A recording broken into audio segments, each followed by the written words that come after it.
Боже Стваритель и крыніца ўсялякага святла, Ты сёння адкрыў праведнаму Сімеону святло на асвятленне паганаў. Пакорна Цябе просім, выслухай просьбы Твайго люду і паблагаславі гэтыя свечкі, якія мы прыносім дзеля Тваёй славы. Вядзі нас шляхам дабрадзейнасці і дазволь увайсці ў святло вечнае праз Хрыста, Пана нашага. Амінь. Усемагутны вечны Божа, Твой адзінародны Сын, які прыняў нашу чалавечую натуру, быў гэты дзень ахвяраваны ў святыні.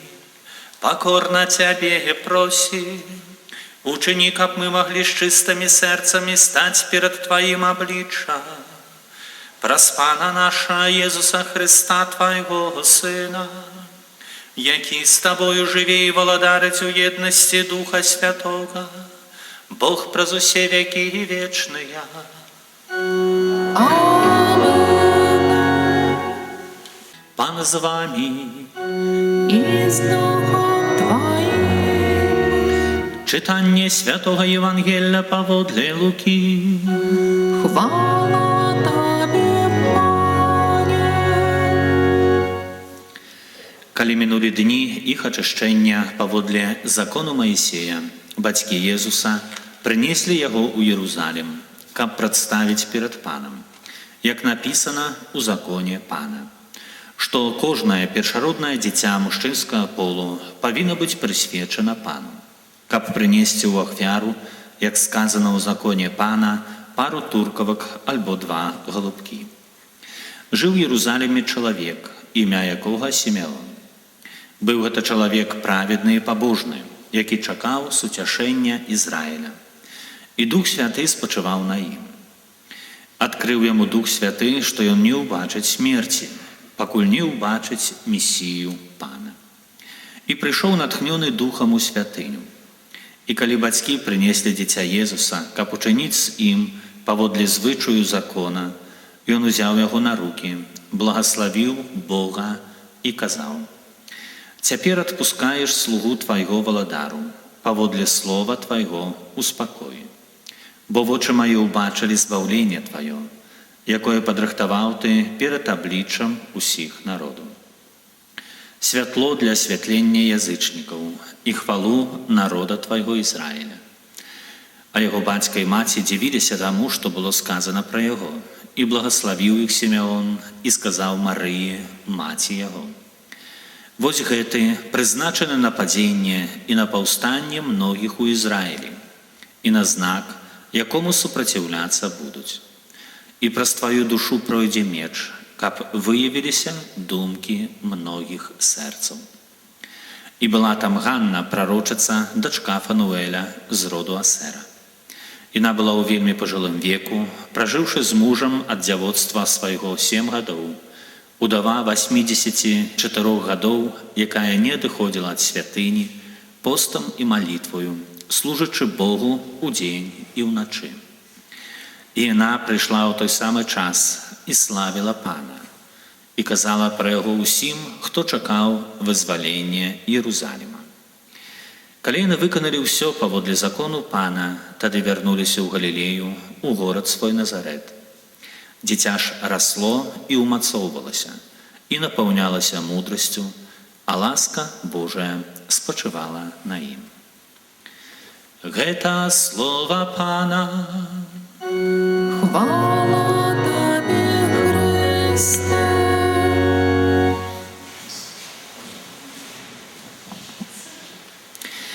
Злюбленыя парафіяне, сённяшняе свята, ахвяраванне Пана, паточна у нашым касцёле на тэрыторыі Беларусі называецца Маці Божай Грамнічнай, тая, якая бароніць ад няшчасцяў, ад перуноў, ахоўвае плашчом сваёй апекі, так можам сказаць.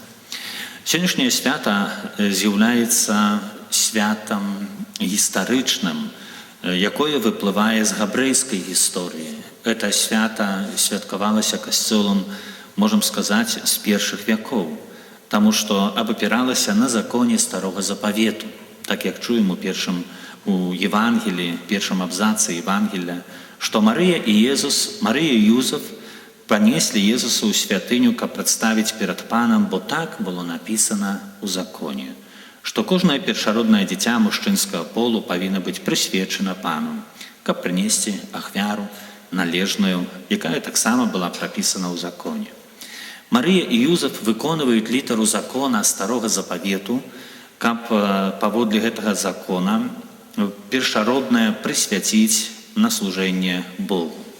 І гэта адбывалася 40 дзён пасля нараджэння дзіцяці. Ведаеце, выдаецца нічого такого надзвычайнага, захавання літары права, абавязак, але ўжо в очі кідаецца вернасць Божаму прыказанню, Божаму слову, якое было дадзена ў гісторыі. І Юзеф, і Марыя, як асобы веруючыя, пабожныя, давяраючыя Богу, выконваюць абавязак і прыносяць свайго сына Езуса Хрыста ахвяраваць Богу ў святыню. Але далей адбываюцца цікавыя рэчы, нетыповыя, а нават надзвычайныя. Паглядзіце, хто сустракае Езуса, Марыю і Юзефа пры святыні. Старец Сімеон і прарочыца Ганна.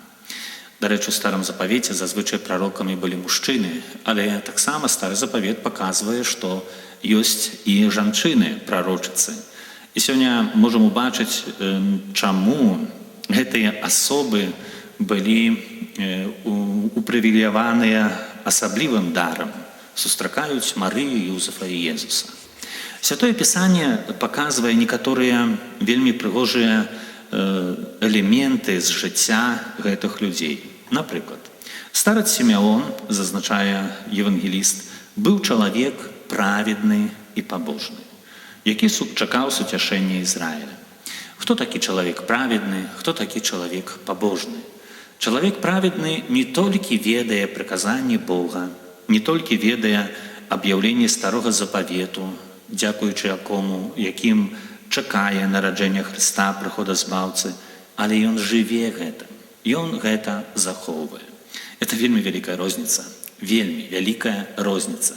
Ведаць прыказанні Бога і імі жыць. Чалавек праведны ведае і жыве, а чалавек, які вераломнага сэрца, ведае, але не жыве. Такая розніца паміж гэтым.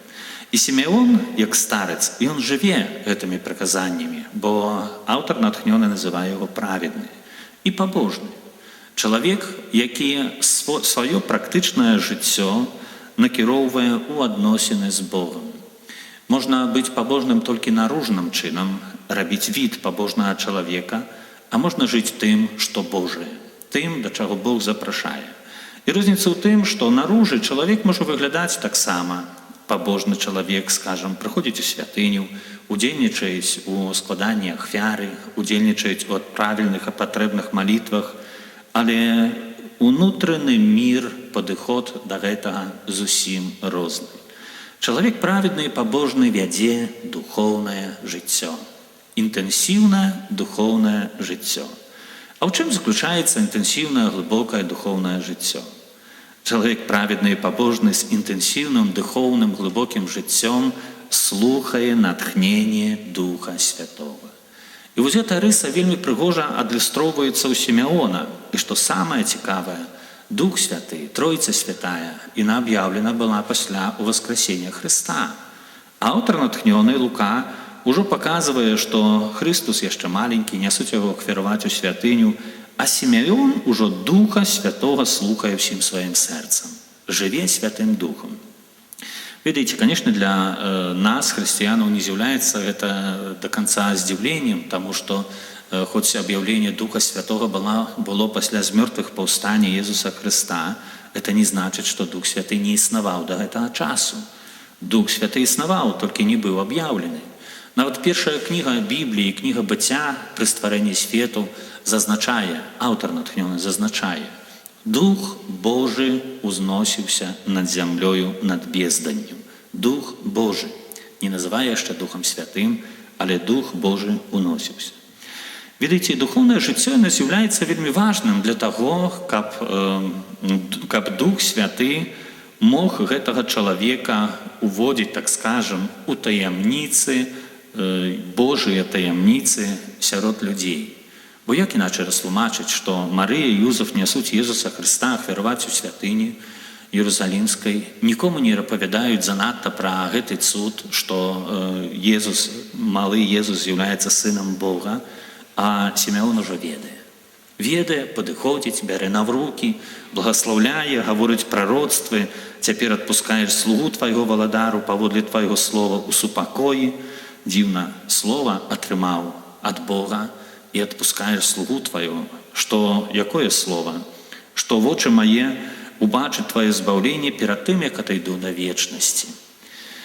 Ведаеце, вельмі прыгожая рыса гэтага Сімеона заключаецца ў тым, што вядзе глыбокае духоўнае жыццё. Гэта прыгажосць Сімеона. Духоўнае глыбокае жыццё, у якім слухае голас Святога Духа. Это не значыць, што ён ніколі ў жыцці не засмучаў Святога Духа, але гэта азначае, што навучыўся супрацоўнічаць з гэтым Святым Духам. І Дух Святы таксама дае Сімеону, паказвае тое, што найлепшае, тое, што найкаштоўнейшае, тое, што дае агромную надзею. Паглядзіце, Сімеон гаворыць пра сваю смерць. Гаворыць, цяпер дазваляеш мне адысці. Ён не плачаць, не пападае ў істэрыку, толькі гаворыць гэта з глыбокім супакоем. Я убачыў цябе, убачыў твоё збаўленне, а цяпер адыходжу да таго, што вечнае, да цябе, Бога добрага, які вёў мяне праз гэтае жыццё, а цяпер дасі тое, што найлепшае. Іду да цябе. Вось што робіць духоўнае жыццё. Духоўнае жыццё паказвае Бога ва ўсёй прыгажосці. І калі чалавек уваходзіць у супрацоўніцтва, слухае натхненне Духа Святога, робіць крокі ў тым напрамку, да якіх запрашае Бог, то гэтае духоўнае жыццё, хоць незаўважальнае наружным вокам, але яно дае агромную сілу, агромную моц, агромнае перакананне блізкасці Бога і надзею, якой жыве Сімеон. І хон з'яўляецца гэты чалавек старцам, аднак Божая моц дзейнічае ў яго жыцці. Ведаеце, другая асоба, про которую хочется некалькі слоў сказаць, што это прарочыца Ганна. Паглядзіце, што яе жыццё фактычна з'яўляецца вельмі складаным жыццём, балючым жыццём. Была удава. З мужам пражыла толькі 7 год. І 84 гады была ўдавою. Можна сказаць, што гэтая асоба перажыла трагізм ў сваім жыцці, у раннім веку згубіла мужа, а згубіць мужа – гэта самы вялікі стрэс у жыцці чалавека. Мужа альбо жонку – самы вялікі стрэс – гэта згубіць партнёра жыцця. І менавіта гэтая прарочыца Ганна таксама пад дзеяннем Духа Святога. І аўтар натхнёны таксама зазначае прычыну, чаму Дух Святы так моцна дзейнічае ў яе жыцці, што аж была прарочыцай. Яна не адыходзіла ад святыні постам і малітваю, служачы Богу ў дзень і ўначы. Можна сказаць, што Ганна мае своеасаблівую прадыспазіцыю, у якой гатовая у кожную хвіліну выканаць тое, да чаго запрашае Бог. Пасля першай імшы мне быў тэлефонны званок і сказалі: «Отец Михаил, што такое прадыспазіцыя?» Гэта такое мудрае слово, каб на ім затрымацца і пазней да яго вяртацца. Это гатоўнасць. Это быць гатовым усялякую хвіліну рабіць тое, да чаго запрашае Бог, нават уначы. Уявіце сабе, што калі мы не напоўненыя Духам Святым, і хтосьці нам звоніць ночью, 2 гадзіна ночы будзіць нас, нам заўтра на працу, трэба ўставаць, я не выспаўшыся, што хочацца сказаць? Палажыць трубку, што-нибудь выдумаць, да, альбо ввогуле не паднімаць тэлефонны званок, нават часам, калі это найлепшы сябар. А асоба, якая гатовая пайсці за Богом у кожную хвіліну, выдаецца, падскочыла б і сказала: «Божа, я гатовая рабіць тое, да чаго ты запрашаеш». Менавіта такая гатоўнасць была у Ганны на заклік Бога. Гатовая была днём і ноччу рабіць тое, да чаго запрашае Бог. І все это дзякуючы таму, што прарочыца Ганна таксама вядзе вельмі глыбокае духоўнае жыццё, падтрымлівае глыбокія духоўныя адносіны, знаходзіцца ў святыні, аддае пашану Богу, служыць Богу ў святыні, і, з'яўляючыся прарочыцай, цешыцца Божай прысутнасцю ў сваім жыцці. Ведаеце, недарэмна у ўспамін ахвяравання Пана Касцёл паказвае гэты фрагмент Евангелія. Бо это фактычна той момант, калі фізычна Марыя і Юзеф прыносяць Езуса ў святыню, але гэты момант вельмі добра апісвае духоўнае жыццё асобаў выбраных. Ян Павел II усталяваў дзень 2 лютага днём кансакраванага жыцця. Менавіта, выдаецца, з прычыны гэтых двух асобаў, Сімеона і Ганны, якія паказваюць прыклад глыбокага духоўнага жыцця, папа Ян Павел II хацеў адзначыць таксама асаблівым чынам, што і ў сучасным свеце ёсць асобы, якія на способы глыбокі перажываюць адносіны з Богом. І папа Ян Павел II зазначае, што гэтыя асобы з'яўляюцца бачным знакам Бога, прысутнасці Бога ў свеце. Калі бачым асобу кансакраваную, адразу задаём пытанне, чаму гэтая асоба прыняла рашэнне пайсці за Езусам Христом. І адказ, які паказвае всю гэтую глыбіню, менавіта тое, што на пэўным этапе свайго жыцця асоба адкрыла запрашэнне Бога і сказала гэтаму запрашэнню так. Да, можа быць пытанне, наколькі гаворыць так заўсёды, кожнага дня, бо это не толькі аднаразавае так, а это заўсёды запрашэнне кожнага дня. Богу гаварыць так. Але Ян Павел II зазначае, што это знак любові Бога да таго асяроддзя, дзе гэтыя асобы прабываюць. Асабліва, калі з гэтага асяроддзя ёсць пакліканне да манашскага, святарскага жыцця. Это знак асаблівай дзейнасці Бога, таму што ў жыцці маладых людзей Бог праз Духа Святога запрашае да большай глыбіні. Можна сказаць, як запрасіў багатага хлопца ў Евангеліі, калі той спытаўся, што мне рабіць, каб быць дасканалым. Правда, і гэты хлопец, багаты хлопец з Евангелія, з'яўляецца негатыўным прыкладам таго, што не здольны быў пайсці, таму што яго сэрца было прывязанае да матэрыяльных багаццяў. Аднак дзякуем Богу за тое, што ў нашых супольнасцях ёсць асобы, якія, прынамсі, разважаюць аб тым, ці не прысвяціць жыццё Богу, разважаючы свае разважанні, паўстрымліваюць, базуюць, скажам, канцэнтруюць на тым, што ёсць дыялог з Богом, ёсць пазнанне Бога. І часам задаюць пытанне выпадкова, ці не запрашае на больш глыбейшае жыццё Дух Святы. Гэта вельмі прыгожа, калі ў жыцці чалавека ёсць духоўная сфера, калі чалавек у сваёй духоўнай сферы шукае глыбіні, пазнае Бога, сустракаецца з Богом. Это вельмі прыгожа, таму што Бог запрашае чалавека да глыбокіх адносінаў з сабою. Але вельмі часта можа быць так, што гэтае духоўнае жыццё, гэтыя адносіны заглушаюцца праз наш выбар. Калі на першы план становяцца больш важнымі матэрыяльныя рэчы, амбіцыі, аўтарытэт, здабываецца менавіта пасада за коштам нават прыказанняў Божых. І это, канешне, цяжка гаварыць тады пра духоўнае жыццё, таму што не можна з Богам Божыя прыказанні селекцыянаваць і выбіраць тое хачу захоўваць, бо мне падыходзіць, а вось іншае прыказанне ўжо захоўваць не магу. Не хачу, бо яно мне не карыснае. І часам тады атрымліваецца, што называюся веруючай асобай, хрысціянінам, католікам, але фактычна духоўнага жыцця, глыбіні духоўнага жыцця няма. Фармальна захоўваю прыказанні, але толькі тыя, якія для мяне карысныя. Але ў момант, калі больш карысным становіцца для мяне перакрэсліць гэты Божы загад, я на гэта згаджаюся. Ведаеце, Дух Святы заўсёды запрашае да глыбокай вернасці Богу. Заўсёды. Таму што Бог даў канкрэтны план чалавеку, перспектыву, правіла, закон, паводле якога Бог жадае, каб чалавек жыў. Канешне, Бог ніколі не пакідае чалавека ў небяспецы, у цяжкай сітуацыі і заўсёды запрашае да навяртання, бо прырода Бога такая. Ён любіць. І з любові да чалавека заўсёды будзе чакаць яго, колькі ёсць патрэба. Але шчаслівы чалавек, які распазнаў духоўнае жыццё, шчаслівы чалавек, які распазнаў, які ёсць Бог, які яго прынцып, якая ўнутраная сутнасць Бога, і намагаецца захоўваць Богу вернасць, жыць так, як запрашае да гэтага Бог. Сапраўды шчаслівы такі чалавек. Такі чалавек уваходзіць на дарогу, на якую ўвайшоў Сімеон і Ганна, дзе, ведучы глыбокае духоўнае жыццё, у сваім унутраным міры насалоджваліся прысутнасцю Бога.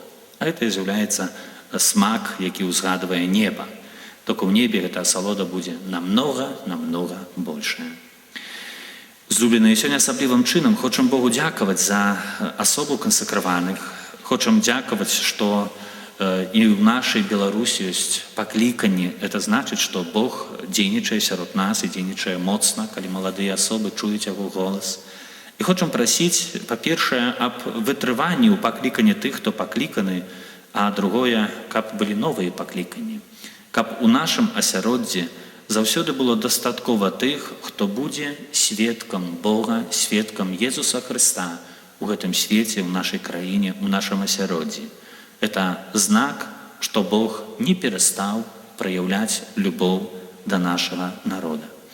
Аб гэтым асаблівым чынам хочам прасіць Бога, няхай шчодры Бог дае шмат прагнення маладым асобам крочыць за ім і рабіць гэта адважна. Амен.